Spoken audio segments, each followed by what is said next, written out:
Yo, It's good, champ. the buff. How you living, brother? Good. How you doing? Chilling, man. Chilling. You in I'm chilling. New Mexico? Yeah, New Mexico. Where are you What's from? the New York originally. New York. Oh, okay. You're out in Cali My though? Yeah, I went to Cali. Yeah. My parents from Ghana, but they moved to New York in their 20s. So I was born and raised in the Bronx. Born and raised in the Oh, Bronx. dope. Yeah. Hell yeah. What's the bodybuilding or fitness scene like in New Mexico? It's barely getting started, bro. We had some guy named JoJo that used to compete back in early 2000s out here. That's like the only open dude that we have. But so I'm like the second open guy in bodybuilding since like early 2000s.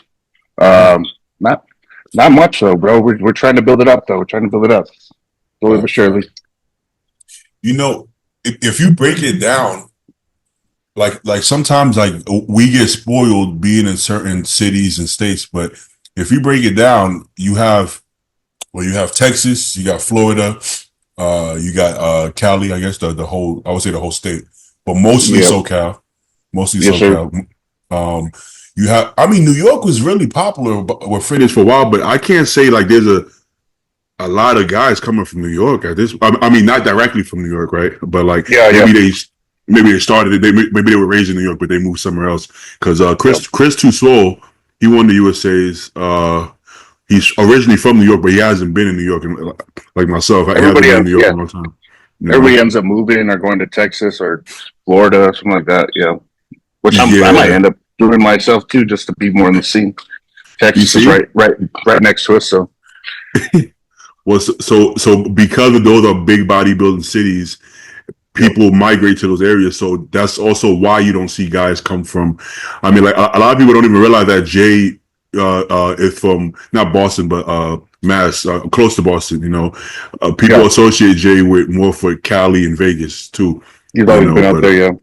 yeah, but in general, I feel like there's not that many states that like you could say fitness is big per se. Yeah. Besides the main one. Yeah. Yeah. Well, it's next to the ocean, usually the ones next to the oceans. Yeah, Where you yeah. can have your fucking shirt off and show off. We get all four seasons out here, so Oh yeah. I can have a sweater on. All right. So being born and raised in New Mexico. Yes, sir. Born and raised out here. So what drew you to the sport, or what initially got you to sport? Just sports. I played football growing up, and just being in the sports training program and having us get there and get in the weight room. I always fell in love with that part of it. And then after I graduated, I wanted to play football at the next level. So I stayed in the weights, and I got D2 scholarships, stuff like that. But I never ended up doing any of that stuff because I always wanted to play D1. So I Mhm. kept training, figured I'd fucking be able to make the team eventually. But grades, man, I was never good in school, hated school. So uh, I never ended up playing after that, but I ended up getting swole for no reason. So as soon as that happened, people always told me, you should bodybuild, man. You should try it out. And slowly but surely, I finally was like, all right, I'll try it out. And then I got into it from there. Rest is history. So I don't do a lot of intros, but I gotta I gotta tell people who we talking to. So Yes, sir. Julian Sanchez, he won Yep. the light Yep. heavyweight at the Nationals a few weeks back. So me me and Compton did a podcast, and once we saw you, kind of, I forgot who brought it up, and we kind of like, oh yeah, this these guys gonna take it. Let me Yeah, show good people. shape and stuff like that. Yeah. There you go. Yeah, well, because the national level, a lot of times it comes down to who brings a condition and has enough muscle mass, right? And Yep. the only way you could beat that guy is if maybe you outclass him in shape, symmetry, thing like that. But you'll Yes, see sir. more guys winning off of condition in the shape. Now, if you have both, then you kind of pretty And so much. game over. Game over at that point. Our class was big as hell. We had like 39 dudes in there, something like that. And everybody was pretty sharp, especially the dude that took second. But it was a Yeah, toss up right there. We had that whole, even all the way from middleweight to super heavies. That class was stacked. The yeah, fucking yeah. whole open class was. Light, I would say light heavies is usually the deepest class, pretty much Yeah, on a regular. Um, I feel like the heavies used to be pretty deep, but these days I'm not seeing it as deep as the light heavies. I got to be honest. I feel like the light heavies is definitely the deepest. yeah. People are just Um, trying to sneak into that cap and come in as one of the bigger dudes. So that's that was the approach we took. Made weight at the end and load back up, just so we don't have to do heavyweights. Fucking monsters in that class too. But not at US at this show. The heavies were. yeah, I say yeah. they could have been better Well, maybe. the funny part is, I feel like the light heavies usually look like muscularity, right? They look like the heavyweights, just with better shape, right? And Yep. Smaller waist. exactly. So what happens if you have no waist? That's a good. Sometimes that could be 15 pounds right there. You know what I'm saying? Yeah, So true. usually, depending on which year, usually slightly better condition and no waist. So that makes up for the weight right there. So a lot of times the winner, because when Zayd won, Zayd looked like a fucking super. By the time he Yeah, hit the stage, He was yeah. loaded. I remember when he did that show. He beat me in at USA's in 2022. He took third. I took fourth, I believe. So I've known him for a while too. Oh, dope. Wait. So when did you do your first national show? My first nationals was 2022 USA's. That was the one that I did. Zayd took third at that one. That was a deep class too. I took fourth at that show, and then the following year I did nationals again. But I didn't came in. I wasn't conditioned enough for that show, Right.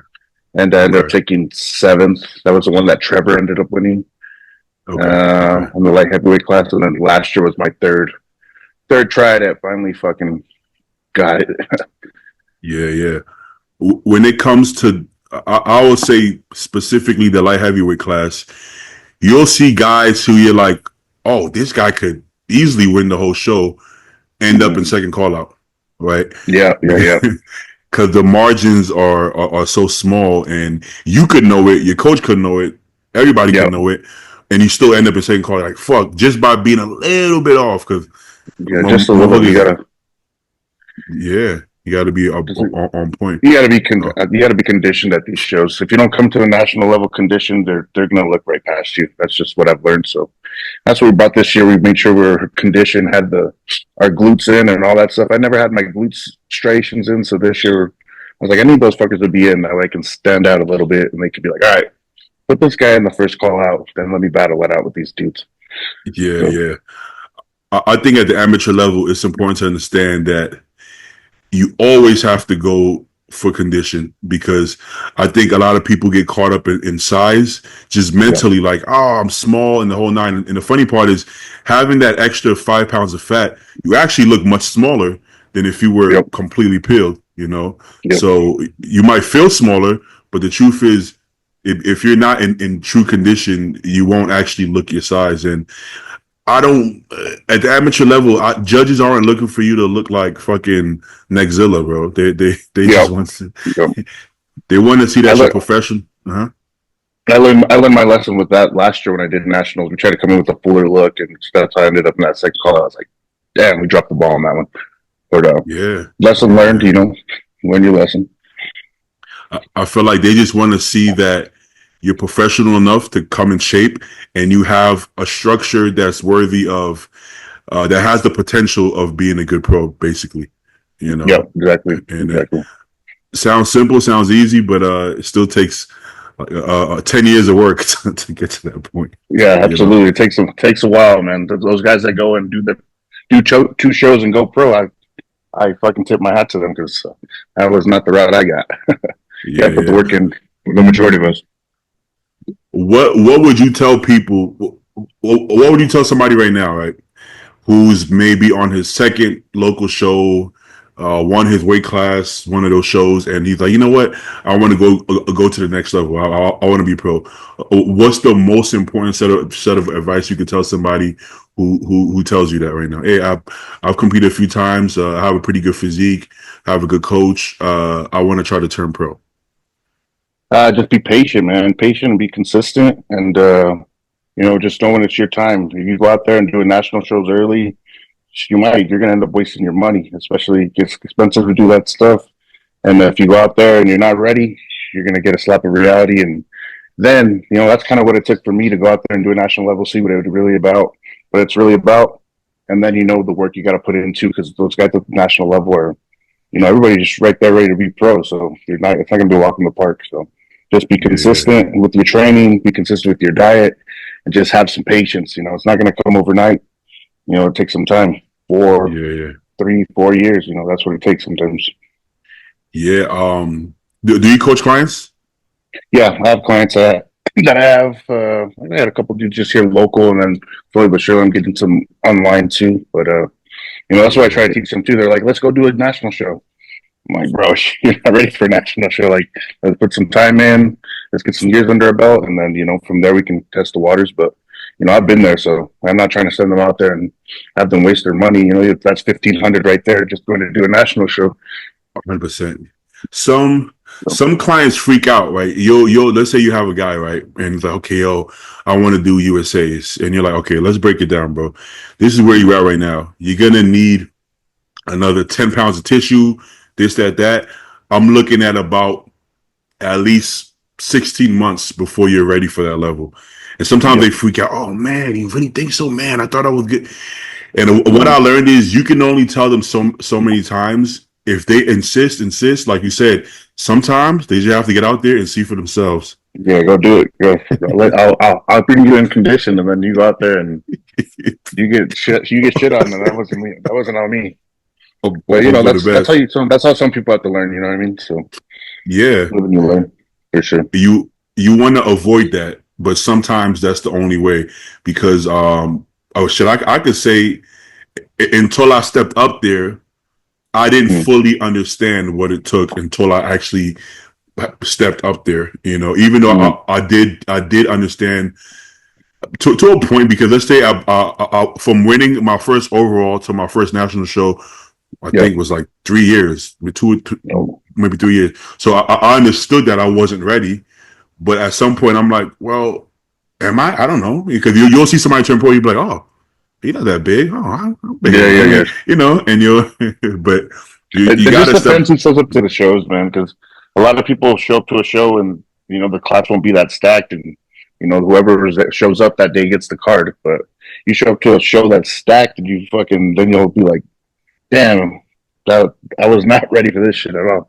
So that's what I learned my last 2 national shows. I mean, I did good, but the level of conditioning, the dudes that were ahead of me were, they beat me. So exactly, it is what it is. Basically, you want to be at a level that at least you feel confident that no matter who shows up, you have a really good chance of winning.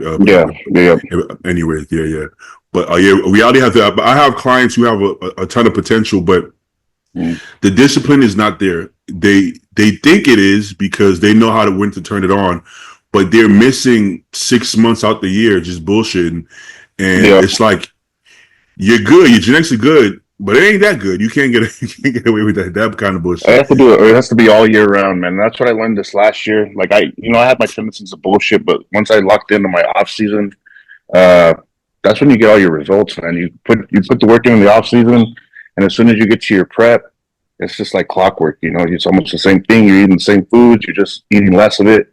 It's the same thing all year round. And once you get to that prep, boom, you coast. You pretty much coast in if you fucking do it the way you're supposed to do it all year. Just lock in. But some people, it's hard to do. I've had my share of years where I was bullshitting the off season and enjoying myself, and then when it's time to prep, you want to jump and lock in, and then you barely put any size on, and then you look the fucking same. So for sure, that's how I go. What year was your first show? My first show was 2019, and I took last place in that one. So from there, I ended up signing up with. We had a couple dudes here local that signed up with Aerial Cuts. They work with cuts, so I signed up with him, and he had me do Classic COVID 2020. We ended up getting an overall there out in Oklahoma, and then from there, he wanted me to go do nationals at I think it was Pittsburgh. Yeah. But that was that COVID year, so we were just like they were delaying all the shows and making us pushing everything back. And that was the first time I got super lean. I was checked out. I gained 30 pounds right after the show. Fucking ate like an asshole, and I was like, I'm tapped out, man. Give me a break. So Yeah. from there, we tried to cut back down to classic, and my body wanted to grow. So that's when I moved up and we started getting ready for open, and we did two national shows with Ariel. Took fourth, took seventh, and then this past year, I decided to make a swap, and we ended up with Cam Cheeks, and then Oh, we ended up with getting the victory this year. So switched up. yeah. They're both really, really good coaches. I don't Yeah, know they're Cuss dope. personally, but I've heard good things about Cuss and No, Cameron. Yeah, I know. he's a good Yeah, ass coach too. I know Cameron personally, and he either really. It's funny though because when I first started seeing Cam blow up, Mm-hmm. I'm looking at no offense, but I'm looking at the guy. No, yeah, I'm like, is this guy really that good? Because I'm like, he's bringing people on point. I'm like, I think he's getting lucky, man. true. It's weird, but that's what I think he's getting lucky. Then I see it time and time again. I'm like, nah, this ain't luck, bro. This motherfucker Oh knows yeah, what he's doing. he knows his shit. Yeah, for sure. I was surprised to myself. I was like, this guy's my coach. I'm This like, little He's I don't skinny only know, guy, done but man. like one he's show. bringing he's bringing Huh? us in though. I think he's only done like one show. Who that? Cam. He only competed Yeah, in one Oh, show. oh, oh, yeah, yeah, yeah, yeah, yeah. I yeah. think yeah, he's done one show. But But he brings us in pill though, man. So hats off to yeah, Cam. Shout out Cam. he's bringing guys Yeah, in. yeah, So he's good. Julian, Stu, Raf, What's up, Julian. boss? Hey, How you doing? What's up, Julian? that's on What's up, that. boss? How you What's doing? up, baby? Yeah, say hi. How you doing, brother? Good, I'm starting to get jealous, man. Bringing all these pros on the show, man. These new pros who Mhm. started who started competing. You know, I've been competing longer than all these guys, man. I'm feeling a little left out. I No, need to but go get you one, man. I need to go get you yeah, one. I need to, you know. But talking about Cam, yeah. But I was just saying, Cam. When I first started seeing Cam getting these wins, I'm looking. I'm like, I don't know, bro. This guy, he sure? Is he know what he's doing? Nah, he's good, I, man. I feel like back in the days, we were kind of harder on coaches, like looking a certain way or just being that young, man. I wasn't used to seeing that in general, Yeah, you know. he's younger than me, So he's like 26, I think. I'm like Yeah, yeah. talking to him like, "Hey, what's up, coach?" and calling him boss. I'm like, "Oh, this guy's younger than me, man." But yeah, It's a little strange. he It's a knows little it. strange. He knows his shit, man. I work with him, and then I work with Nick Gloff as he does my training stuff. Okay, So dope, dope. those two, yeah.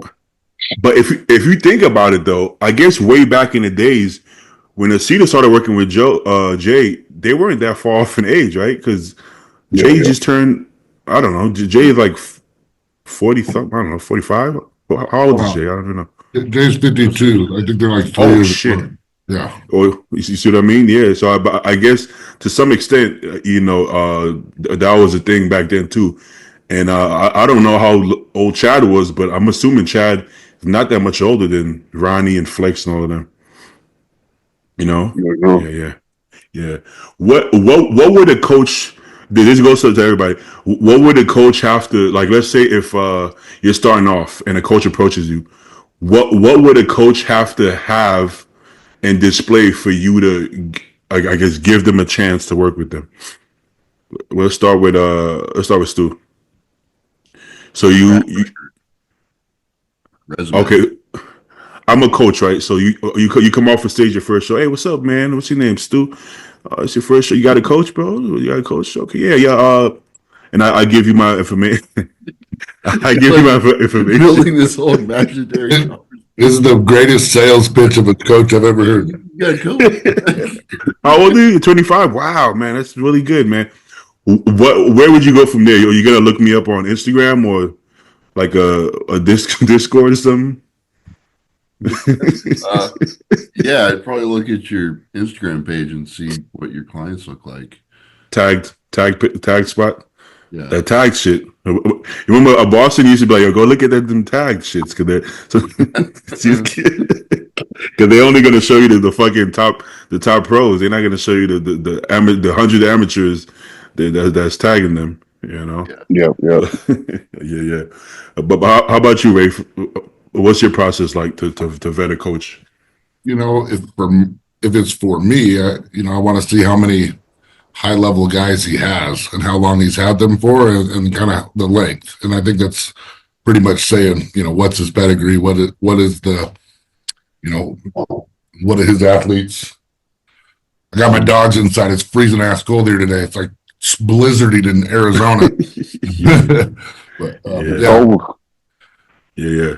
See, at one point in my head, I'm like, I feel like I should already know you, but now I'm like, not necessarily. You don't have to be popular to be a good coach, But I would hope I've heard something about you at some point, right? Because I feel like we're in the industry enough that we probably should have heard something. It doesn't mean you're popular, but I mean, you said Cameron and Cuts. I mean, I've heard of them. I'm not gonna know every coach, but I feel like the name would have came up at least once or twice in conversation. well, And how I got with Blue is I was competing, at the same USAs that both Julian and the one Stu won.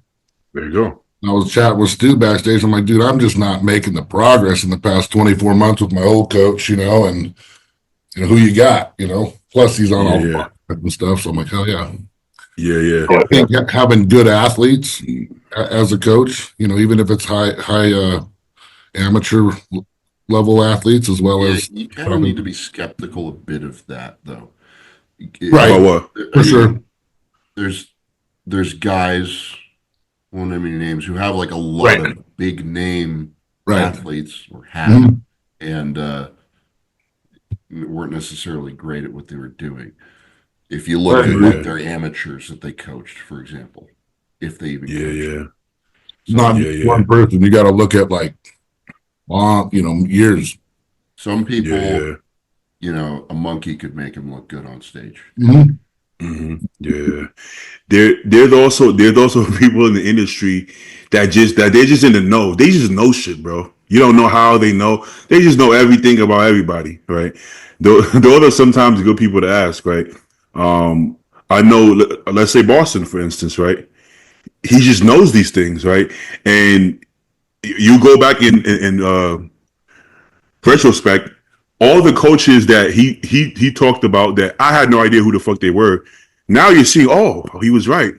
And in the opposite, all the coaches he said were bad coaches that at the time we felt like we're the best coaches or great coaches, and you're like, huh, he was kind of right about that too, right? So sometimes if you talk to somebody who's really in the know, who I guess knows everybody and knows all the tea on everybody, that's sometimes good people to ask, not people looking for drama per se, but people who just have a lot of connections in that kind of way. I could say Sid seems to be that guy who knows a lot of people, who knows a lot about people as well, and he's a good person to ask about things like that. Hey, what do you think about this coach? And he usually knows quite a bit. I'm like, oh, that's good to know, So you can. I feel like Stu to a point. Stu knows a lot. Stu knows a lot about stuff as well. Stu's a good. It's to a point. Stu's somebody. I don't put actual energy into vetting. Like, is this guy good or not?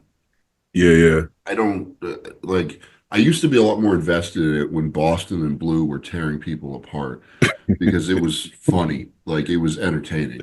But yeah. I mean, for my part, like there's no reason for me to go and do that, other than to like talk shit, basically. And I don't have any care to do that.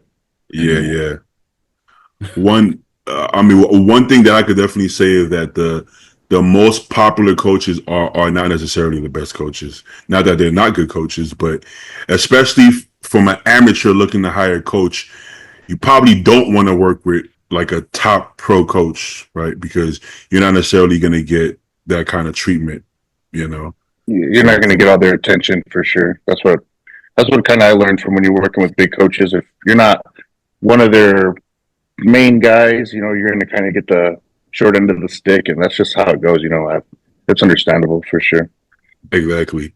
I was listening to Bro Chat. I forget the conversation, but Fuad was making a point that when you see a coach that they use their athletes, like everybody's athlete is going to be their marketing to some extent, but they kind of do it themselves, right? And the athlete says, like, let's say Raph and Blue, they talk about Arthur, Ralph and Blue, Ralph and Stu, they talk about Blue, right?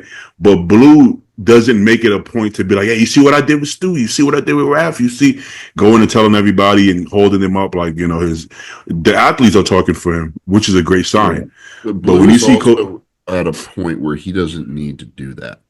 Yeah, I don't think yeah, he anyway. ever really did that because like back I'm talking like 10, 12 years ago when he was a menace up in the Northwest bodybuilding scene. He was like making fun of people for having like coaching teams, right? Yeah. Because and he made t-shirts that said team me because like he thought the whole idea of having a team in an individual sport like this was ridiculous, and I agree. I mean, because it's basically just a bald-faced marketing tactic, to have like a team in this sport. You're just trying to pull people into a community, and like that's one of your selling points, not necessarily your expertise with like what you're going to do with their body, right? It's and it works. It works really well on people who are kind of more casual in this sport because they want to feel like they're part of something. But Blue doesn't market us as like his guys or like part of his team. He's just like all of his posts are like client so and so 6 month or 6 week recomp or something like that. It's very straightforward. He's not throwing science bullshit at you. He doesn't need to.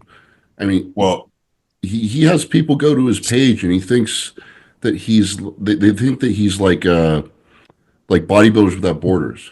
One of those pages that like reposts all kinds of different athletes because he has so many fucking people. And he's not posting most of them because a lot of them are, a little more low key. They don't really want to be out there. So, And he'll just post like a show they won, maybe a recomp, like you said, a before and after, and like one sentence, right? He's not trying to sell. He's just saying, "Here it is, boys. You like it or not?" that's his Well, resume. well, another point is talking about people who won. He also posts people who don't win, which is also a good sign, right?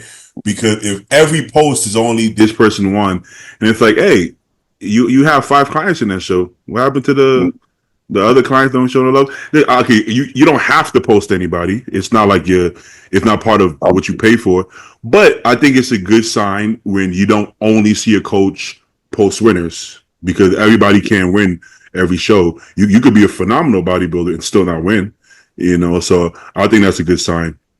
And with the team thing, I think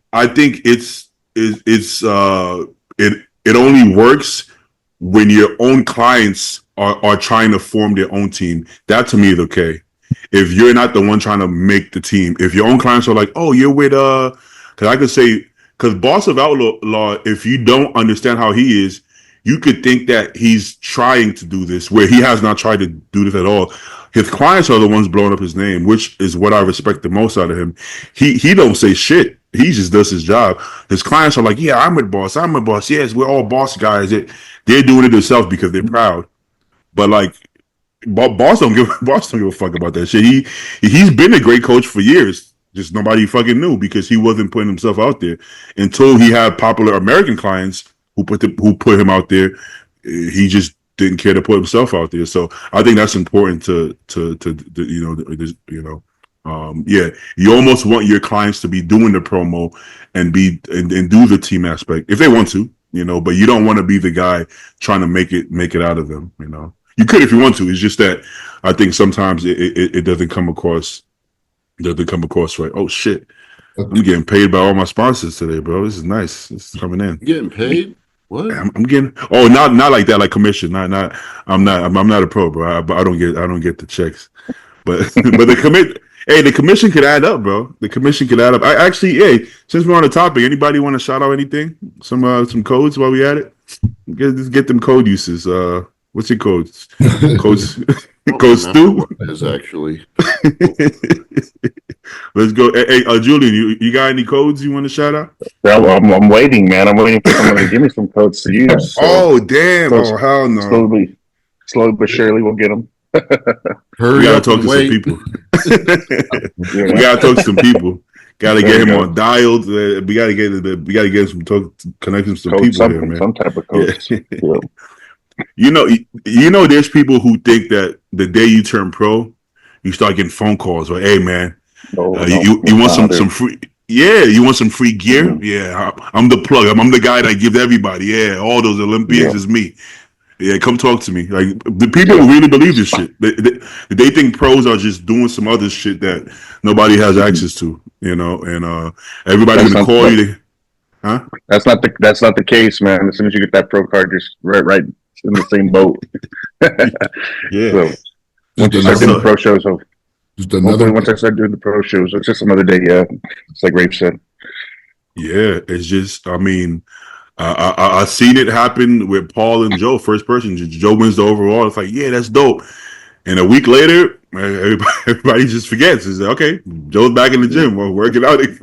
He working out again. Training some clients. Same difference. It's like, I mean, I think it's more so like for us. I think we do it for us. Oh I yeah, don't think, I think when you first begin, you think it's gonna be like you're gonna be like back in like Sean Ray back in the days. You're gonna be in a Lambo and magazines and all that good shit. in a mansion. It actually did used to be like that. For those guys, yeah, To some for extent, those yeah. Like for those top guys. even like a guy who just won the nationals, right? Like Point. yeah, you'd be getting contracts like the next day. 20 Weider, I mean, just Weider. I listened to Milo said if you won the overall, you would get a Weider contract. Yeah. It was the thing. And I think if you won the overall at nationals, like they gave you a metrics contract as well. I think it was metrics, yeah, MetRx or whatever. Yeah, that don't happen anymore. Yeah. That all ended in like 2005 and 6. Yeah. I think what kind of spurred on its death was the recession in 2008. Because like nobody's buying supplements when they can't afford their fucking mortgage, right? And then, we come out of that and all of a sudden you have Instagram in like Social media. 2010, 2012, and it just kind of went from there and it just never came back.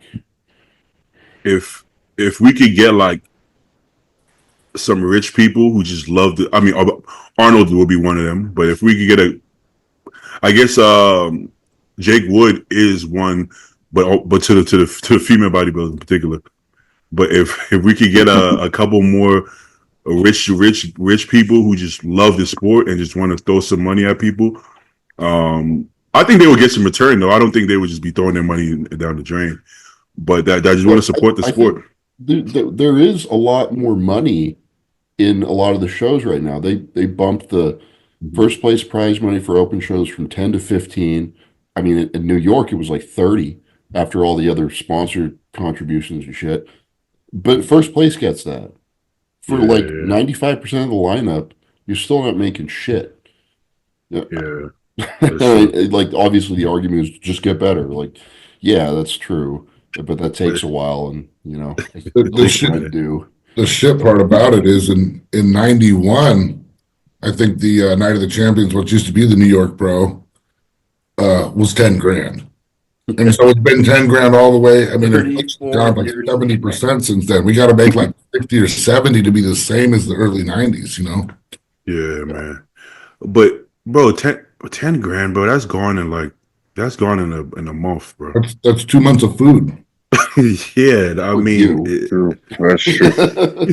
Couple months of tissue work, right, Ray? Yeah, bro. I got to keep the whole body together, bro. I think that's wild. I think that's wild. But also, okay, but the Weider contracts pretty much came after Vince McMahon tried to make the damn I don't know, the WBF or WCW. I'm fucking trying to make. But so I mean, you would need incentive to give somebody. I mean, you shouldn't, but usually people would need incentive to give a contract to keep you somewhere, right? Well, and it's like, where would that come from at this point? There's a couple of dudes doing it, right? I mean, they're doing it with their supplement companies. You got Hostile, Axe and Sledge. These guys are sponsoring athletes because they're true bodybuilding fans themselves, and it might not be $1 million, but it's some sort of funding, right? Yeah. It just depends. But like a Weider contract would be similar to like that. it would be like saying you have like a Manning contract or like a Ifbb contract. Like, to think about that this day, that would sound impossible. Well, they've effectively run every other game in town out. Like they're it. Yeah, For the last 30 years, basically. Yeah, nobody could get them to do that. Now, when it comes to specific shows, that works because Arnold and Jake Wood now they're in like a dick measuring contest, which is perfect. But that only applies to their shows, And the top guys at their shows. Yeah. Well, you'll hear people say, "Well, wow, how could you not do the Arnold? You could win 500 grand." It's like, no, you can't. Samson, and Derek can. 500 grand. Yeah, nobody's winning this. You'll be lucky Only those to cover your hotel. Exactly. So it's not like everybody's getting. The top 10 get 500 grand each. It's just one guy, which is going to be Samson, right? So it's like it's not really incentive. So I just don't. It's so bad right now that Melissa, she's been competing for 14 years. She came up in the women's physique, 6th place in 2023 at the Women's World Championship as her debut year in bodybuilding. And it's dick for money. She's like, why am I doing all of this? Because even at the highest level, she has to win either the Rising Phoenix or the Olympia to have any sort of money to pay back anything. So it's literally, you go to work, you train your ass off, you fund all this for what? And she's just like, oh, I'm just taking the year off. She's just sitting back. She's just chilling. And I'm like, well, you've been in it 14, 15 years. And she just doesn't, she's like, I'm just not going to do it anymore. Like, she lives for herself. She's going to stay in shape. She's going to do it for that. But she's not going that extra mile to kill yourself to get on stage for nothing, That's and I feel her, and it's worse for the females than it is for the males, for sure. Oh, for sure, yeah. Well, yeah, think about it. They have to work just as hard, bro. They have to work just as fucking hard.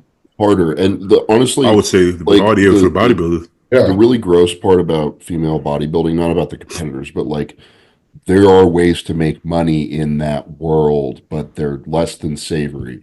They're not ethical. I mean, that's really fucking gross, man. Like, but it's like I usually wouldn't say this, but in that scenario, it's kind of hard to blame them because they it's expensive for they need the money, and it's like, well, you're gonna be a bartender, It's like that would be difficult. It would difficult to be a bottle girl when you're 220 shredded, So so it's like it's almost like I can't blame them. And I mean, to be fair, like, not that I'm indulging, but a lot of them, they're not doing anything hardcore. It's pretty basic. But what are you trying to say? That's almost the industry standard for females in this world of bodybuilding, and it's not all of them are like that. I mean, there's a huge bit that don't want to be like that. Yeah, no, for sure, yeah. And it just sucks that, like, if you're going to get into this sport, it's almost like you got to be that way if you're going to make any dough out of it. 100%.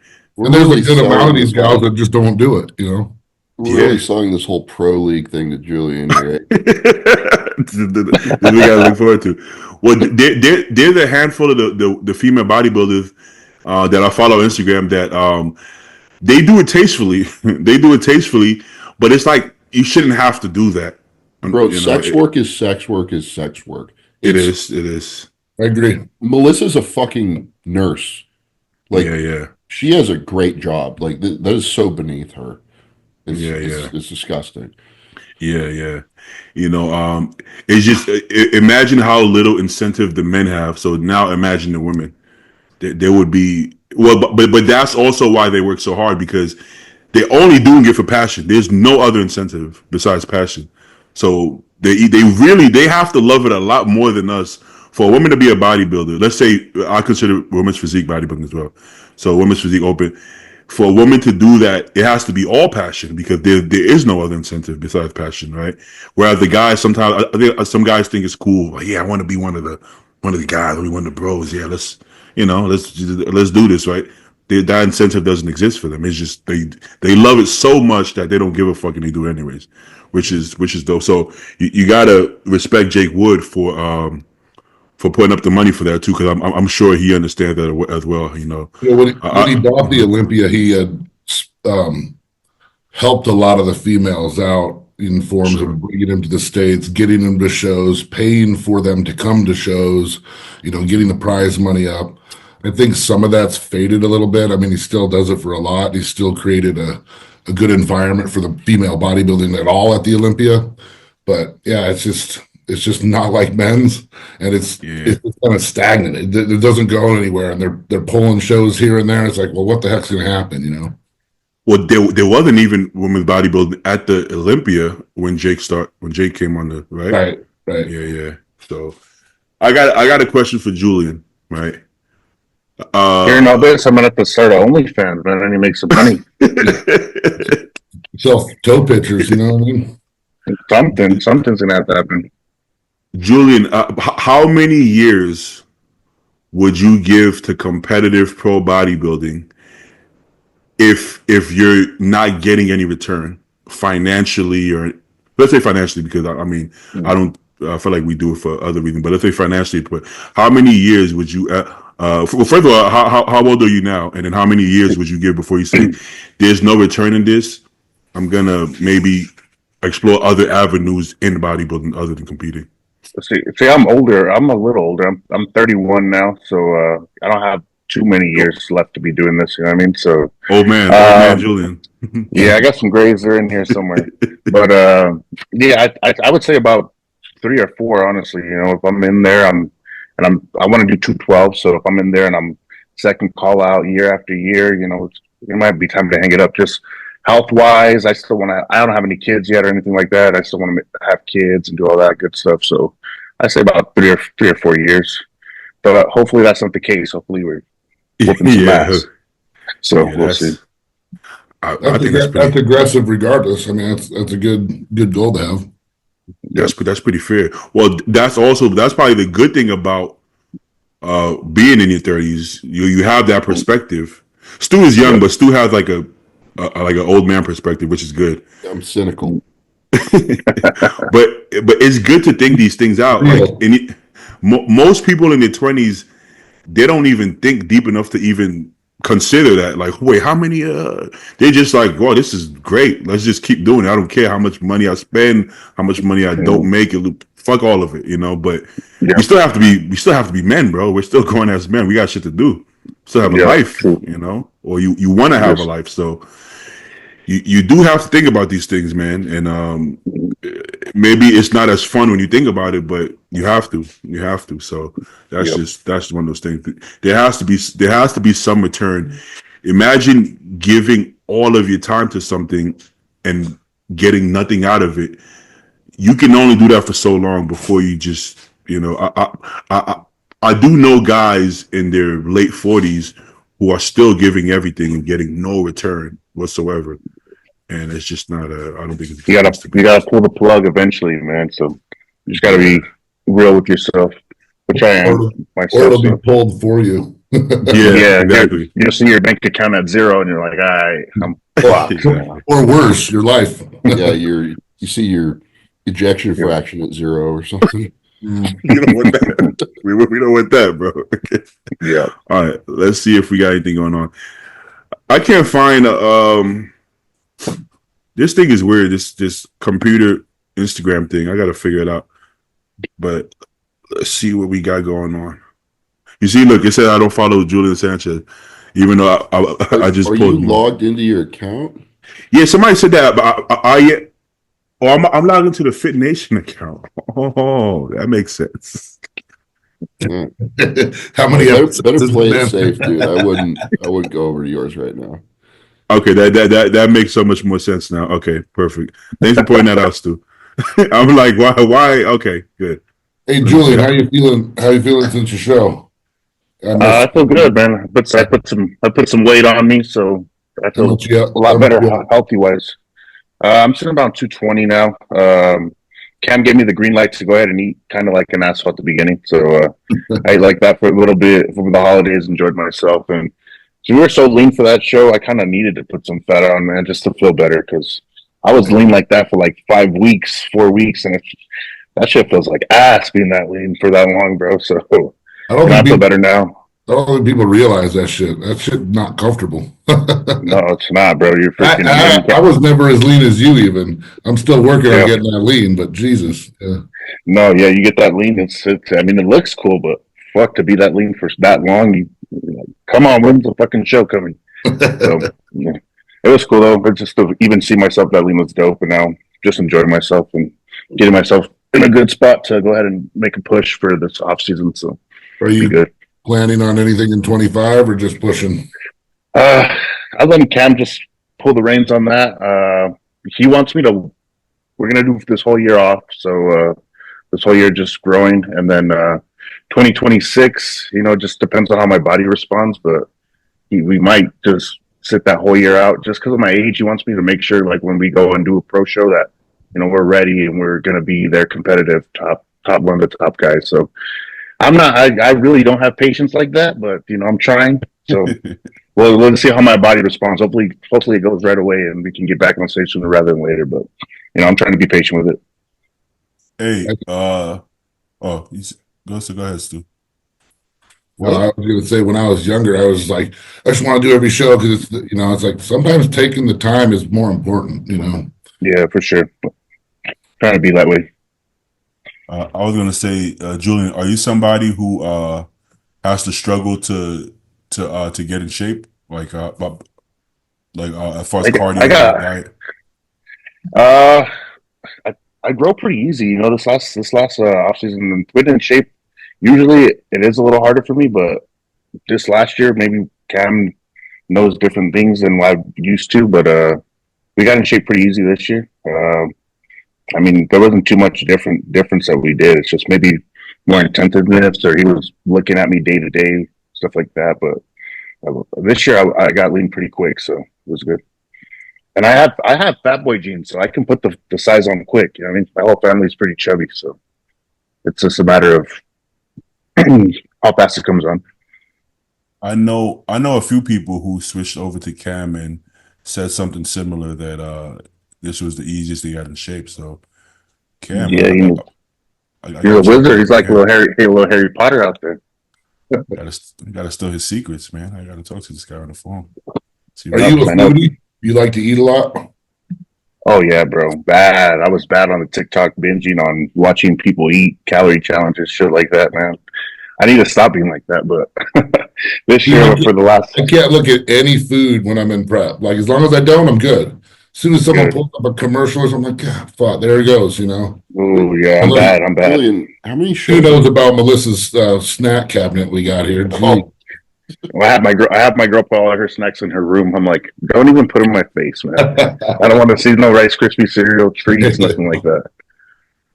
But so once the show's over, I get to enjoy myself. Then you overdo it, and you're like, damn, I feel like shit. Yeah, exactly. Yeah, that's good though. What were you saying, Stu? I was wondering how many shows he's done. I started back in 2019, but overall, I think I've done 1, 2, 3, 4, 5. I've done 3 nationals and 4 regionals, so like 7 all in total. Wait, did Rafe? Did you say that he did the 22 USAs? Yeah, I did USA. That was with Brendan. He took light heavies that year, and then Zay took 3rd that year. You were 5th, right? I took 4th that year, and it was Brendan, and then it was that big Cuban dude, Sam, and then it was Zayd, and then it was me that year. Okay. Oh, that was still that guy. Sam Kunada. Well, whatever happened to that guy? He's still around? I think so, yeah. I think he lives in Dallas, actually. Oh, wow. You should get a session workout with him. He's been banned from Destination along with a lot of other gyms. Yeah. You can't be banned from the Ifbb, right? I mean you could, but not for like his line of activities. It takes some balls to show his face again. That's unfortunate. You work your ass off, get your pro card, and well, not unfortunate. I guess it's up to you to live your life. So Maybe just don't run your mouth so much. You'll be all right. oh Yeah. man, hey, dude came back to finals like a whole new man. That show. It was crazy. Other man. That's crazy. All right, you guys want to do some questions? I'm going to keep it quick. Yeah. Today. It's crazy out here in California, man. The fucking winds. Dude, we had the same wind. I woke up. I mean, the dog was up all night. The female, she's just asleep, but my male Juice, man, he was just sitting in this. I got up at like 1 o'clock. He was just sitting in his kennel, like, didn't have really windy. And we got like 50-mile-an-hour winds. I'm looking at it right now. It's crazy. They don't like it. Yeah. When I take him down to use the bathroom, he's looking at me like, bro, I'm not taking a piss in this shit. He's like, oh, come on, bro. Like, you don't really, I got to hide him in the corner and take his shit. He's looking around like, you got me, bro? Like, we good? I'm like, I hope so. I don't know, man. I don't know. Fucking, my car is shaking in the wind. I'm like, it doesn't make any sense. I went to 2 gyms yesterday. Both power went out in both gyms mid-workout. So I'm working out at Zoo. Bomb, the shit goes out. It comes back on. Everybody, yeah. Boom, goes back out. I'm like, oh my God. So we wait like 15 minutes and the front desk guy's like, all right, let's go, man. I'm gonna go home. So we left. Then I go to Gold's, same thing where I go working out. Boom, the lights go out. We're like, oh. It comes back on. I'm like, I'm gonna finish this workout. So I just start rushing. It goes back off.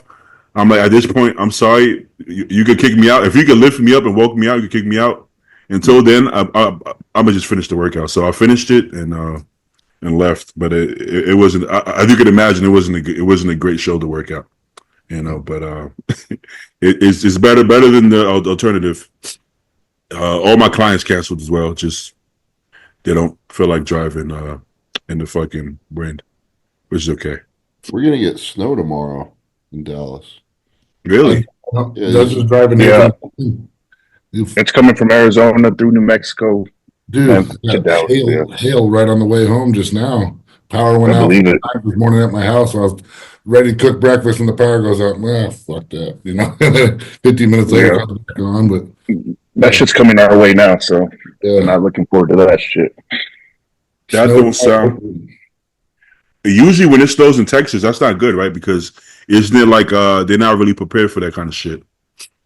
Yeah, well, people keep on driving like fucking idiots, and it usually doesn't end well.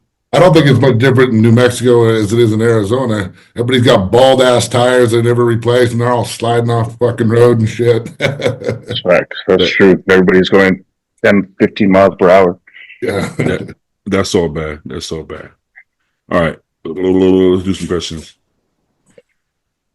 The fuck? Some of these questions are a little too personal, man. I feel like we used to do those questions, but I don't want to do those super personal questions. Bitch. Stu likes the real general ones. What's your thoughts on?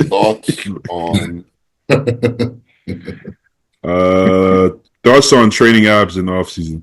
No, either do any of y'all train abs in off season? I did this last year. Can't right now. What'd you say? Wait, Julian does, and Stu said you do? I can't right now. I started doing it for a little bit, and then it was just like my stomach is so big that that's what you talk about, bro. Your stomach looks fine. No, loaded? Yeah, like throughout the day when I'm eating a bunch, it gets pretty gross. Okay, okay. I feel like a fat fuck.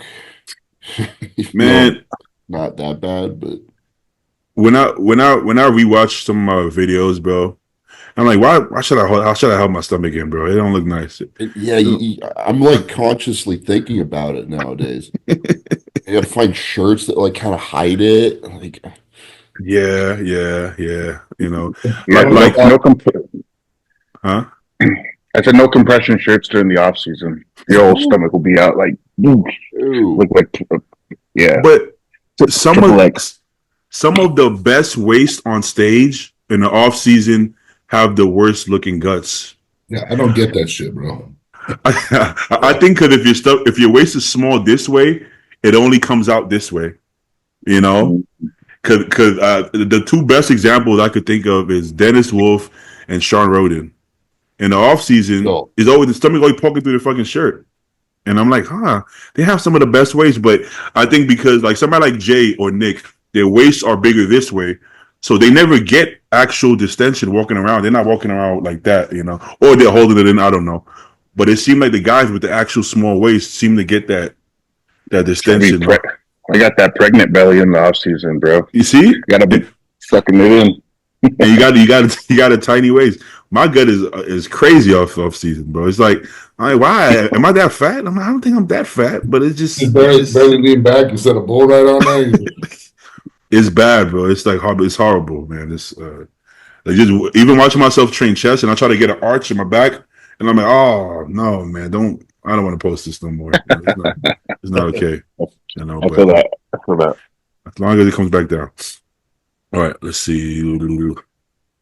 If you could trade one body part with anyone on the pod, who and what body part? I want these dreads so I can get a pass, There's a lot of people I would trade with, I guess. But we got to go by maybe our weak body parts. I would say. I take Stu's back. I need a bigger back, so my back is not very good. It's barely better than mine, so I'll take Rafe. Rafe looks good. Oh yeah, Rafe's been looking good. He looked good in the offseason right now too. I'll take Julian. There we go. That's solid. I'll take Zay's legs with the calves too. The whole leg. Yeah, that's pretty good. Yeah, that's good actually. Those legs are sick. No, he's very consistent. You know what I mean? Like top to bottom. You know what? When I first met Zayd, he was all legs, but then, so you know how when the first impression of somebody sticks in your head, but I'm like, nah, he's actually pretty balanced. I got to be honest with you. He balanced it pretty well. Better, for sure. Yeah, especially his eyes on. He kept dieting down to the light class. But to be honest, I still don't think he should have done that, even though he did get his pro card. But the man's 5'9", bro. I mean, this is a big dude. Dude, I thought he was shorter than that before I saw him like in San Diego this year. I swear he must have been shorter. How tall is he? Huh? What's that? No, how tall is Julian? Oh, I'm 5'6", three quarters. Dude, I'm like right there with you. I'm under 5'7". I gotta have those 3/4. Yeah, I remember when I went with Zay. He looked tall. I just look. Yeah, people think I'm 5'9". They're like, "Are you like 5'9"? I'm like, "This is the width. The width gives you the illusion for sure." The waist too. The waist. And the waist, yeah. I remember going against Zayd against the USA's, and he was towering all of us. I was like, "God damn, this fucker is tall as hell with big ass legs." And he had some cheetah print trunks on. Like, I'm losing this guy with the cheetah prints on. Hell no. But he's cool. He's cool. I'm looking through the 22 USA pictures because I didn't realize you were in that show, Julian. You were in fourth. That was a fucking good class, man. Yeah, we had a good class that year. There. Brendan fucking killed out of his mind that was the one. That was the one Brandon won first place. Yeah, Brandon won that one. He's my buddy here. I forgot about that shit. Yeah. Brandon, Sam, Zayd, and then Julian. There we go. Mm-hmm. Brandon. So I'm sorry, Tony. Is that he worked with Ben Chow? Mm-hmm. Yeah. Okay, yeah, I know what you're talking about. Yeah, the light heavies are very competitive. I know light heavies who've never turned pro, and they look like pros. I mean, they're pro caliber physiques. It's just you gotta, like Julian said before you guys came on. It's like you can't call hard work luck. But sometimes it's the right place, right time, because shit, you could be an incredible bodybuilder. You just come to a stack ass lineup year after year after year. It's like, fuck, I can't get a break, motherfucker. It's like, shit, Zayd felt like that for a while too. Like he knew he could do it, but then he's like, bro, what if it just keeps happening? It's just always these two guys that are better than me. I'm like, it could happen. It does happen to a lot of people, but don't think like at every national show. I remember watching him like do nationals after nationals. Like, damn, must have a big bankroll because he's at all the national shows. well, because it's like he could taste it. It's like I'm right there. And he just, I'm right there. And for him, because he was in light heavy, it's not like he could. If you're a super heavy, you're like right there. You could be like, let me just go get bigger, and I'll come back next year.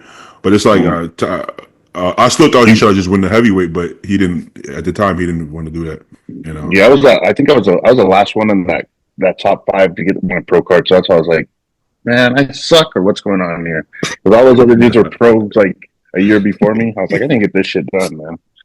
But timing. Sometimes it's timing, man, and timing. Yep. And then once you're pro, you can erase that history because a lot of guys beat other guys. I mean, shit. Branch beat Jay at the amateur. You know, Johnny Jackson. When Johnny and Branch turned pro, Johnny would beat Branch at the amateur. You know, so it's like I gotta go get my lick back because I need to get Brandon one time. I need to get Zayd one time, and I need to get Trevor. Trevor was the last one to beat me too last year. So you gotta get all. I got them lined up. I got them lined up right here. All those guys staying in 212s. We'll see what happens with Trevor. He's my teammate now, so I think he's gonna do his debut this year, and then we'll see if he wants to stay because he has a big ass frame. I think he could probably do open if he really wanted to. I know he's going up to open. Yeah. Who's moving up to Trevor?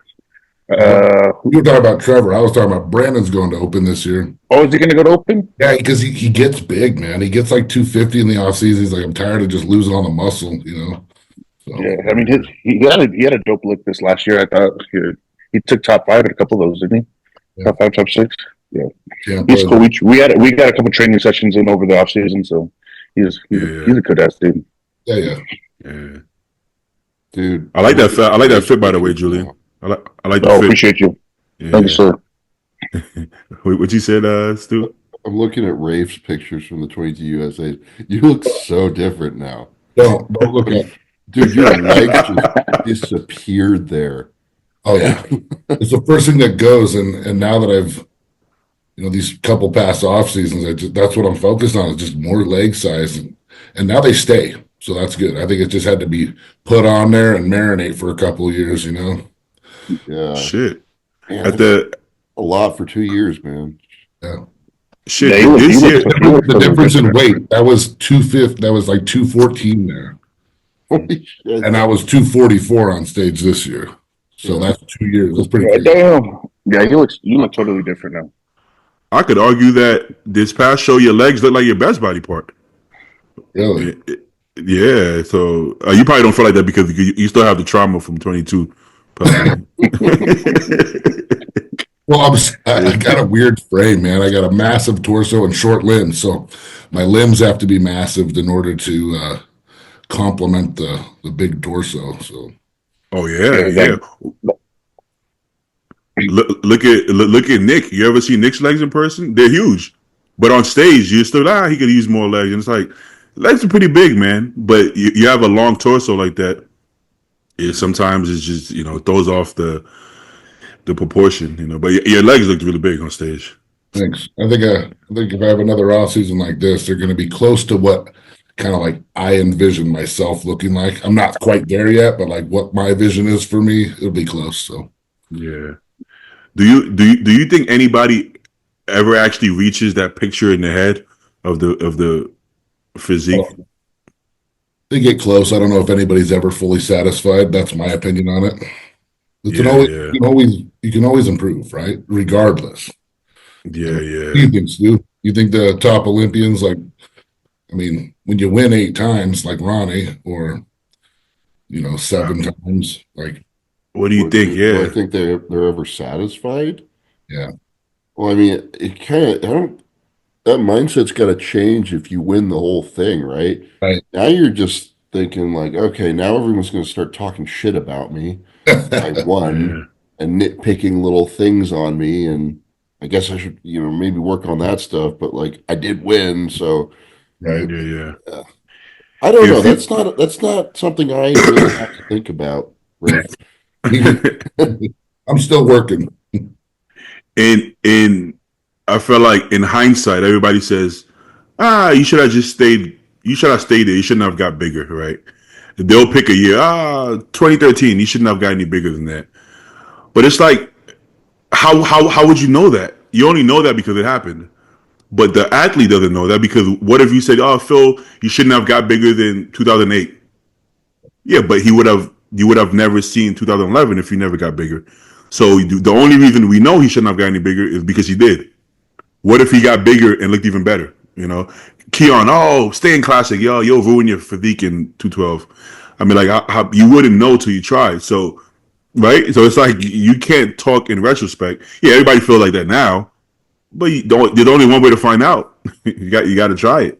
You know, some people didn't think Phil should have got any bigger than 2009 or 2010 at the Arnold, right? But I think he was better in 2013. It's just, There's still you a know, ton of variables too in there. I mean, every year could bring a mountain full of crap you got to deal with on top of everything you're trying to accomplish, right? So exactly. who knows what happens during that? That's why I think these keyboard warriors or all these guys nitpicking. It's like there's so many different things that happen in one year, so many different variables. Like, how are you supposed to know?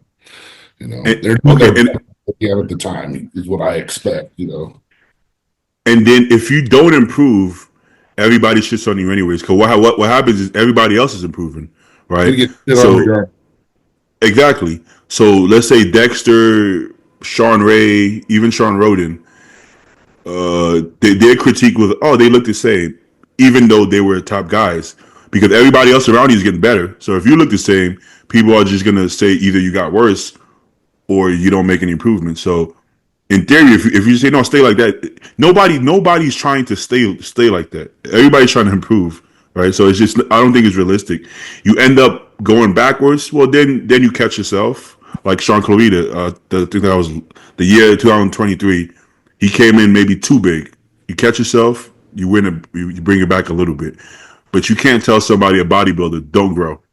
That just does. It's not something you tell a bodybuilder. Every bodybuilder wants to grow. You But it know, just kind so of gets boring if that's your goal at that point. I mean, yeah. you've done the bodybuilding. Now it's the maintaining. Maintenance sucks. Yeah. Yeah, If nobody. you tried fixing your car, it sucks. Yeah, yeah, you know, shit. Well, Even guys who make, uh-huh. Go ahead. good. I don't think even guys who make weight, because you could say, well, Chris Bumstead didn't get any bigger. Oh, he got a lot bigger. I just saw pictures from him when he won his first Olympia. He looked a lot smaller. You know, just because the weight cap went up, but also, I mean, he did add tissue because he's coming in leaner as well. You know, so nobody's trying to stay the same, man. It's just not. That's not how the world works. Well, you look at those pictures from 22, Stu, of me compared to now, I look better, bigger. You know what I mean? I just had to have more size, right? Like Yeah. Julian, you got a frame that can look bigger with less weight, right? Yeah. Yeah. I have to be fucking way bigger for my frame, you know? Yeah. Yeah. Yeah. Um, I would agree that everybody has a limit, that bigger wouldn't necessarily look better, but you have to get close to it to figure that out. You know, so True. you gotta. This is one of those sports that it is what it is. You know, it's an extreme sport, so there's gonna be extreme measures that imply. All right, let's see. What do you think about? What was your favorite snack as a kid? Apples. I mean, my mom is a holistic nutritionist, so we didn't have any processed shit in the house ever. She made cookies and stuff, but fruit, man, I'm still a fruit addict. Like, I love Really? fruit. Oh, yeah. I Like if never there's heard that one. a fruit salad, I'm gonna get that with my steak. I love fruit. Yeah, Wow. even But apple is your favorite fruit? I don't eat apples right now. It's more berries. As a kid, you said so. As a kid, Oh, yes. okay. Did you ever put honey on it? Or something? Oh, no, none of that. Honey on a sweet apple? Why would you need honey on a sweet apple? Maybe salt. I don't know. Kids, I feel like kids do shit like that, though. I don't know.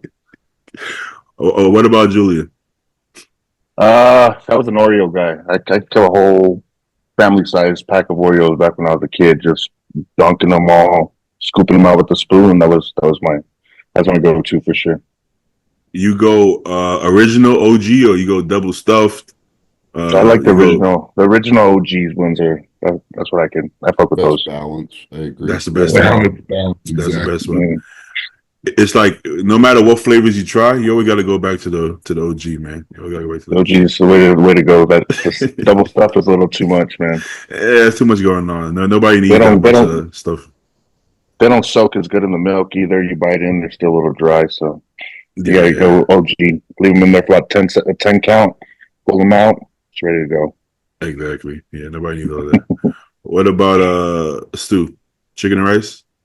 I was a big milk drinker actually. We What? we used to go to like Costco and get like the 2-pack gallons of milk, whole milk, and I would like we'd go through like 4 or 5 gallons of that a week. Maybe not What the quite that fuck? much, but like we drink a shitload of milk. It's just 3 of you, 4 of you. What's that? How many people in the house at the time? Yeah, it's like 4 of us. Yeah, Yeah. jeez. What do you drink it with? You just chugging whole milk? Like Yeah, I'd fill up like a pint glass with milk and just down it. you just like, wow, this is good Yeah. milk right here, man. I know. Listen, dude, that's a white person thing. You can't do that. Yeah, that's what I'm Don't thinking. try that. I was gonna say, yeah. I can't even digest it. I don't think I can. You You know, would be pissing out your ass. Dude, I couldn't do it now. I couldn't do it now. Well, is that true? That they say like every black person is lactose intolerant. I don't know. I think it's like 95% or something. Yeah, I think it's mostly like a Northern European thing, or people who can drink milk. Yeah, I can't handle milk. I use lactate or almond milk, but not that I actually use milk that often. I don't even know what I would use milk on. It's in the fridge, but I can't tell you the last time I've used it. Actually, Yeah, that shit was good. I also used to make a bunch of like quesadillas when I like got home from school. I was like really Like that. hungry, so I'd make like 3 big quesadillas, and I'd get like leftovers from the fridge, like if we had chicken or beef or something, and like put it in there, and yeah. it was great. But bodybuilding ruined my cravings though. I used to love, because you mentioned quesadilla. I used to love cheese, Mexican and Italian food. Just whoa, this is the best shit ever. And now cheese is like, it feels a little too much for me. It's too heavy for me. Yeah, I mean, it's Just- always a little too much, man. Cheese is kind of like a slovenly food. Like if you eat a pizza, like you're kind of a piece of shit, dude. But Did I tell you the story about the pizza? So I had a little bit of pizza maybe before prep. So that was in May. The Thursday after Christmas, we got a thin crust, Papa Murphy's, take and bake. And I have like 5 slices. We cut it into 8. She has 3. Dude, I was wrecked for 4 fucking days, bro. My stomach was like done. And I had my steak with it normal, and it wasn't that much food. I've eaten 2 of those in the past, no problem. I don't know, man. I just can't handle the cheese no more. I don't. I can't handle it. Like my stomach can't handle it, but also mentally, just downing a bunch of cheese in a pizza like that, it just doesn't. It's not something I crave. Maybe a slice or 2, but Slice it too. yeah. But I'm just not into it anymore. I think the bodybuilding mindset's like, okay, it's a free meal. This is never going to be here again. Eat everything as much. Like that's my mindset. And I'm still, it's like, no, that store is going to be their next cheat meal. That restaurant's still going to be their next cheat meal. Yeah, I just can't get out of that mindset. 2 extremes, I'm doing better now this time around. I'm like, okay, you can have 1 cookie, bro. You don't have to have the whole container, Yeah. Well, there were preps that after the show, I would just down lasagna, pizza, but just everything with cheese in it. And this last prep, my friends made me some brownies and cookies. I ate a couple, and then I really just couldn't really eat. Me and Compton went to have some pancakes, and I ate like half of it. Like, you're not gonna eat any? I'm like, no. I just that's not what I'm thirsty, and I could actually do some fruit, believe it or not, like a smoothie. I crave shit like that, but to have these big cheesy and sugary meals, I just don't have the same craving for it. Randomly, maybe just randomly, it'll be a late night. I could do a cookie or something like that, and I'll have it off season. But it's just not that often that I crave these things anymore. You know. Well, but how often are we hungry? Are we just sitting around hungry as a bodybuilder? You know, if you are, you're a few weeks out and you can't have it anyways. So listen, True. you know, to down a whole pizza, you have to have been just bullshitting all day and sitting there hungry. Like You'd how fucking often? you'd fucking think, right? But I had already eaten 7 meals and I still had that with some steak. Oh, see, I can't. Well, Joe could do shit like that. If I'm late in the day, if I'm full, I'm just like, Well, I dude, just all of my brothers are like 165, 170 pounds. I sit to 85 in the off season. It took a lot of practice to be able to get that big. And so okay, now I'm okay, used to eating. And I think I'm coming to the, okay, here's where you got to be at now. So I'm not as extreme with things, but yeah, I can okay, still put some food away. Yeah. damn, okay, yeah, As long as it's uh, not pizza. yeah. I feel like I used to get over 300 pounds easily just because I had the appetite to do it. Not that it looked good, but I had the appetite to do it, and now I'm around that weight, but I can't eat any more food, you know, and I don't really need to. I don't think I need to, but I just can't get it down unless I drink it. I don't think I could physically get it down any more food, you know. So just don't just don't have to, you know. All right, let's do one more. How long we been on now? Like hour and a half. The last podcast was 3 hours. You guys noticed that? I didn't realize it was on that long. Yeah, That was a bit I was extreme. only at the last half of it. But That's why it happened. I think because we had Carlos on, and Carlos signed off at the same time Stu came on. huge So difference. it was like it started all over. We started the podcast all over. You know, It was a good conversation. I mean, it was, yeah, yeah. You didn't tell me Carlos was going to be on there, dude. I would have jumped on he's otherwise. cherry picking his co-host. I don't know, bro. I don't know who. But I swear I don't know who's gonna be on. Me and Carlos were texting. We were having a text conversation, and he was saying things that I was like, because I noticed from his post he seemed a lot more confident and focused than usual. Not that he's not focused, but by his tone, he seemed like he's like hungrier than I seen him. So I'm talking, and he's like, "Yeah, I'm in a good space, this and that," and I'm like.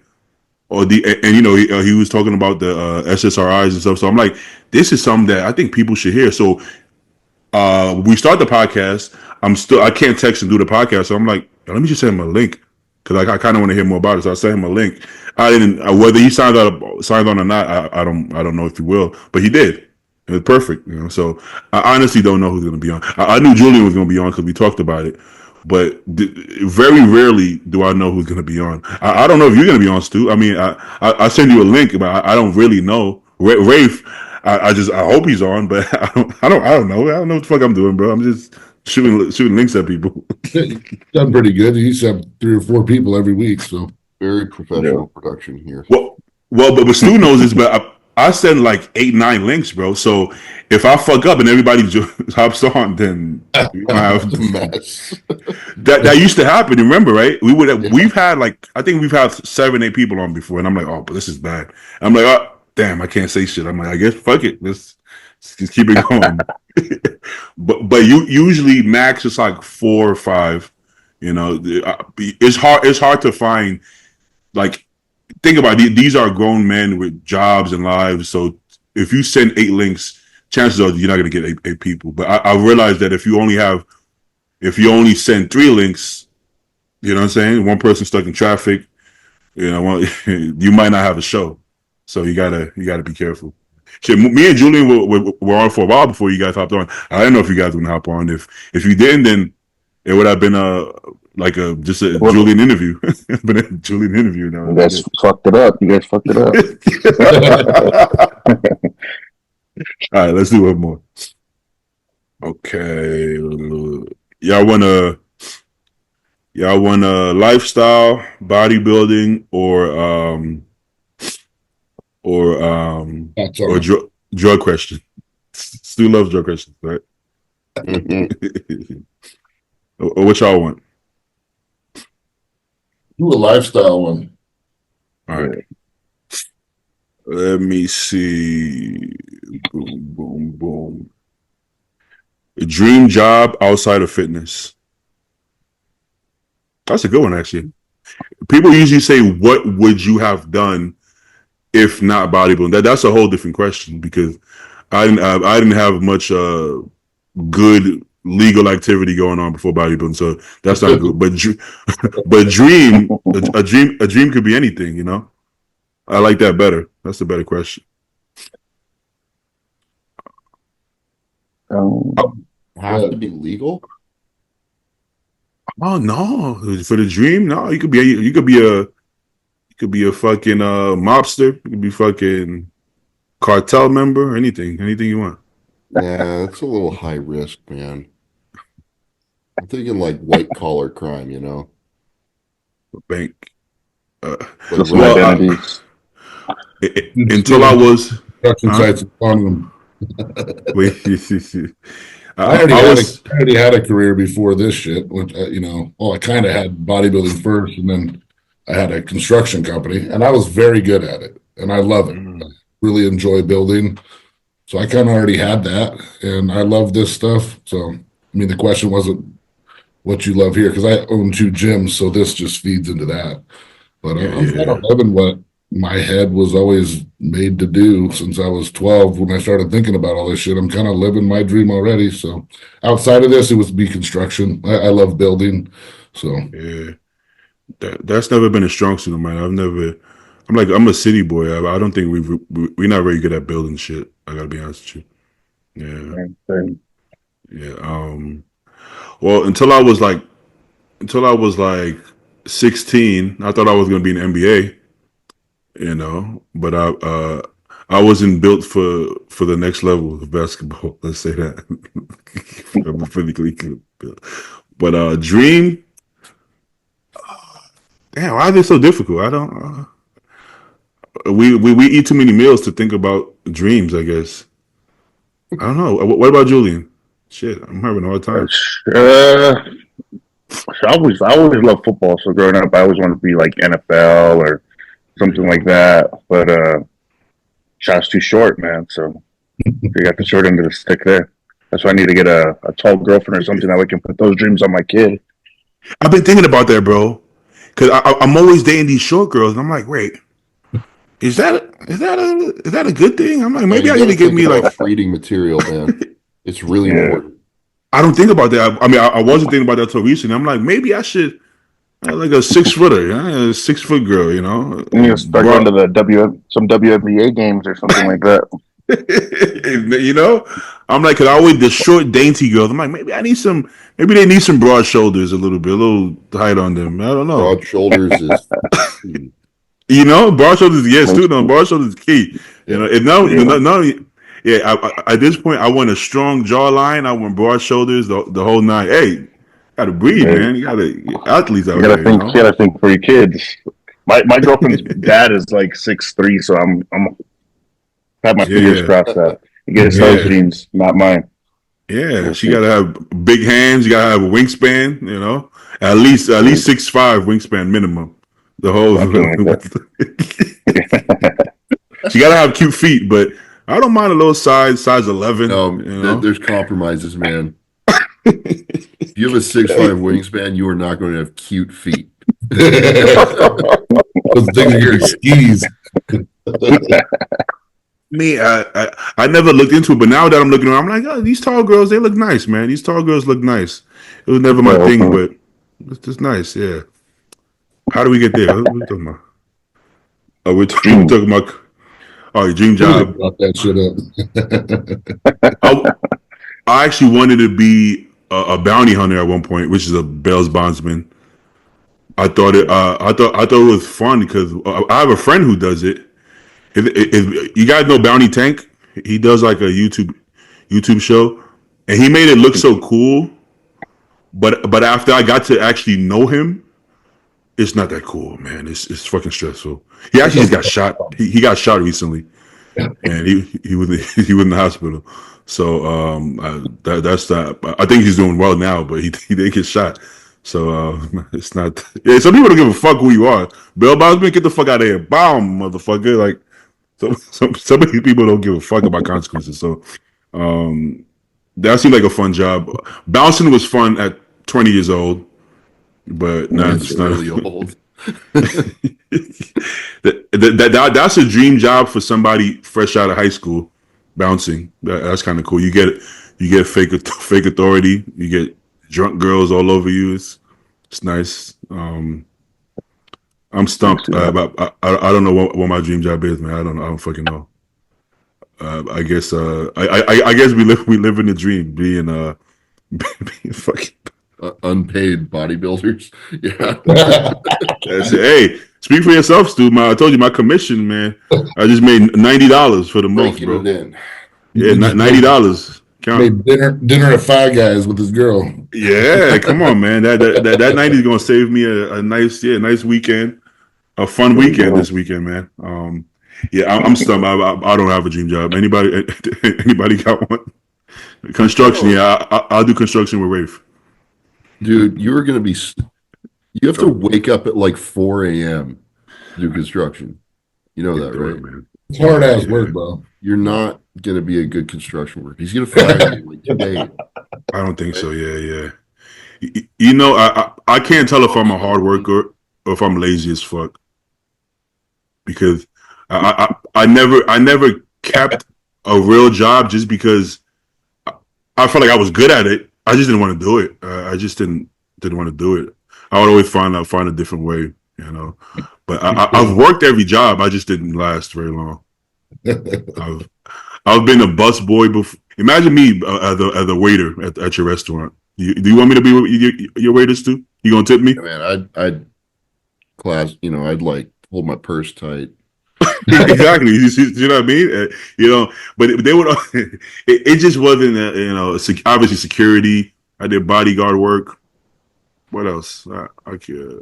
I did security for Dr. Oz, bro. And I told you, but he would go on and be like, "This is bacon is gonna kill you." This that, and then he would have a bacon egg and cheese sandwich right backstairs. Like, damn, you just said the bacon. Why are you eating bacon egg and cheese, bro? I thought what happened? It's gonna kill you.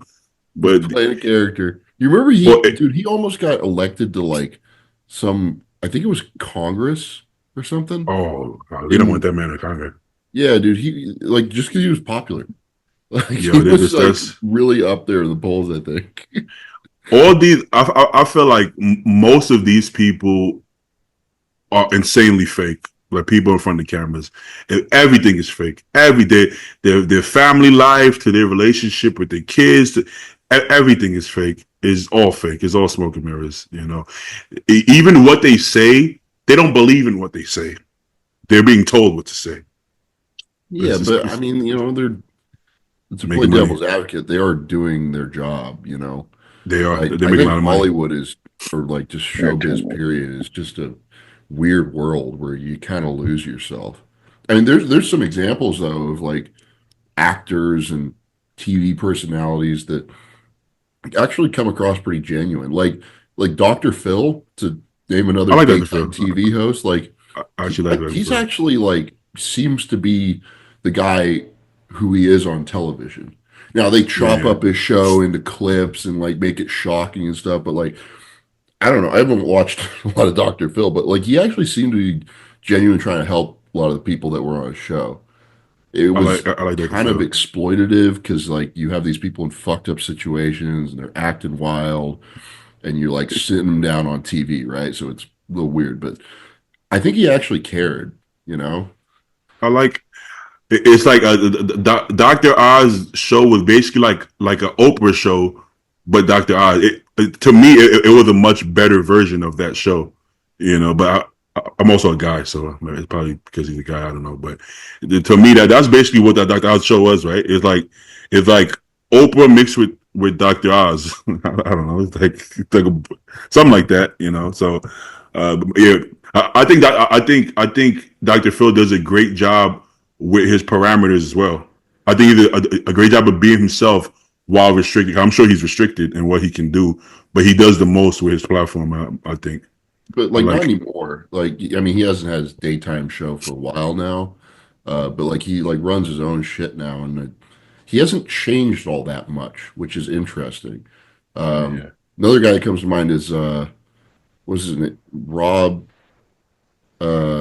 The guy who did Dirty Jobs. Remember him?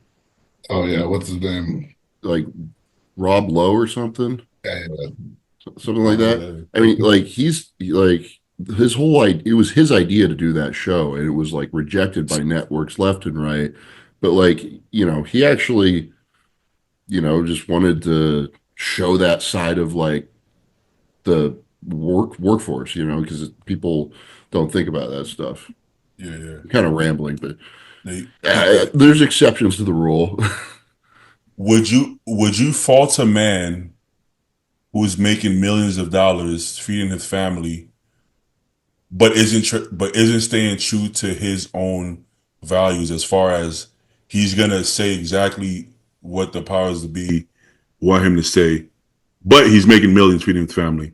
Would you fault him, or would you understand that he's just, as long as we're his friends and his family, he's being himself, but publicly he's being what they want him to be in order to feed his family? Would you be mad at that guy, or would you understand that? I mean, I think that's most celebrities, honestly. It is, yeah. So, can you fault most celebrities? I don't know, man. What would you do in their shoes? I don't really fault them, because I think it's easy to say when you're not in that position, but when you're in that position, you've always wanted to be an actor. You finally get there, and you're like, "Damn, this is what it is." But you already spent your whole life doing it. So what are you gonna do now? You're gonna just stop, or you're Not gonna do any, it anyways? not any different than a stripper stripping and then coming home to pay her bills and do that. So would you fault her? Yes. Escort. I mean, it's the same thing. Yes, I Like would. people live their own life. As long as fucking you can live your own life any way you want it. I guess to some extent, I can't see myself doing that, but I'm also not in that position. So now, if I'm being, but millions of dollars is a lot of money, bro. I don't know, bro. It's like who I don't owe anybody anything though, besides my own family. So do I owe you guys? You guys know me. You'll be like, oh, Beatty. Oh no, Beatty's he's just saying that on camera. I know Beatty personally. He didn't do that. Yeah, it's true.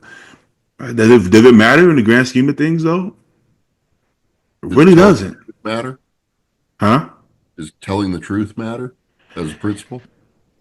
It does for the people you care about, but like for random people that watch your movies, I don't know if you really owe them anything. Like the Rock, tell people you're on steroids. It's like, no. I mean, you don't have to. I mean, I feel like the Rock's been trying to. He's been trying to be himself more. Maybe he's planning on retiring. I'm not sure, but I don't know if you guys have kept up with it. But he's been trying to be more himself. So I do respect that. But at the same time, we kind of knew what the Rock was doing. He was playing the game to stay in Hollywood. Really, I think we all kind of figured that. Yeah, he's made a hell of an acting career for somebody who doesn't know how to act.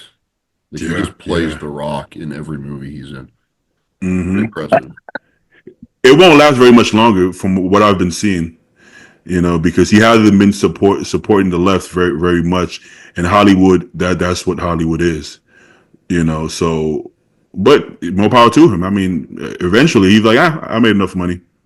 I'll be all right, I guess. But yeah, I don't know if I could really fault somebody for doing that. I guess, but to each his own. To each his own. I don't know if we would do that per se, but I don't know if I could fault anybody for doing that. You got to feed your family. Your family comes first at the end of the day. There's. I judge less the older I get because I just don't know the full story, and I got my own shit to deal with. I don't have enough time to dissect everybody else's life. Yeah. If I see Rafe right now and he was on TV and he was like, "Yeah, I just got I guess I probably shouldn't say it now because I don't know if YouTube's still doing this, but oh yeah, I just got the vaccine," and I'm like, "Rafe, you didn't get the vaccine. Why you said that?" They said that it's best to say that, but I'm getting paid. I'll be like, "Oh, how much you got paid?" 100 grand. I'm like, "Oh, okay." I don't think I would judge you. I think I'd be like, "Oh, fuck it." Is it being honest? No, but you couldn't pay me 10 million for that. Just so you know. We get your example. Well, good. No, good though. I mean, I definitely respect that though. But all right, let me not hold y'all too much longer. I appreciate y'all for coming on. I like that fit, Julian. Thanks for coming on. Thank you guys for having me. What Stu got on?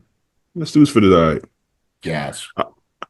If it's gas, I have a that. gas gift card they gave me after the show, so I'm gonna get that same fit right there. Hold on for a second.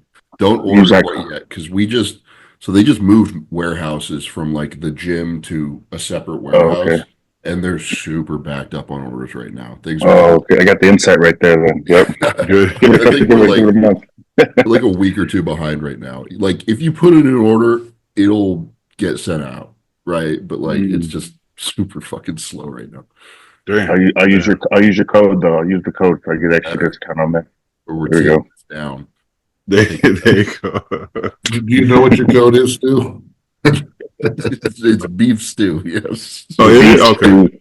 There we go. Shout out, Gasp.